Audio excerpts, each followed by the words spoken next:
আপনি কোনো অন্যায় করেন, আপনি মাজলুম, তারপরে আল্লাহর সন্তুষ্টির জন্য ছেড়ে দিলে, আচ্ছা ছাক কিছু দিয়েছে বা ওকে কিছু বললাম না, ছেড়ে দেন। এই ছেড়ে দেওয়ার মধ্যে যে এত সুখ, এটা আপনি বুঝতে পারতেন না। এই সুখটা উপলব্ধি করেছেন স্বয়ং রাসূল সাল্লাল্লাহু আলাইহি ওয়াসাল্লাম। মক্কা বিজয়ের দিন ওই যে বহু মানুষ এসে কি বলেছিল, ভয়ে কাঁপছে যে রাসূল সাল্লাল্লাহু আলাইহি ওয়াসাল্লাম তাদেরকে আবার মৃত্যুদণ্ড দেন কিনা, আছে না? আল্লাহ নবী বললেন যে লা তাসরিবা আলাইকুমুল ইয়াউমা, তোমাদের উপর আজকে আমার কোনো অভিযোগ নাই, ওয়া আনতুমুত তুলাকা, তোমরা মুক্ত, যাও, ছেড়ে দিল। এটা শান্তি।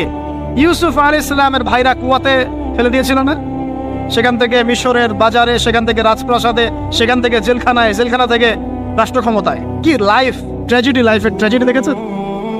এখন ইউসুফ আলাইহিস সালাম যখন শেষে ভাই থেকে চিনলেন, তিনি কি ভাইদের প্রতি প্রতিশোধ নিয়েছেন?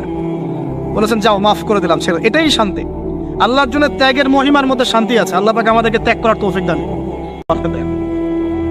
এই সুখটা উপলব্ধি করেছেন স্বয়ং রাসূল সাল্লাল্লাহু আলাইহি ওয়াসাল্লাম।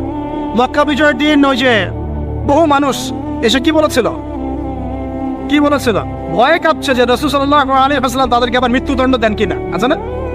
আল্লাহ নবী বললেন যে লা তাসরিবা আলাইকুমুল ইয়াউমা, তোমাদের উপর আজকে আমার কোনো অভিযোগ নাই, ওয়া আনতুমুত তুলাকা, তোমরা মুক্ত, যাও, ছেড়ে দিল।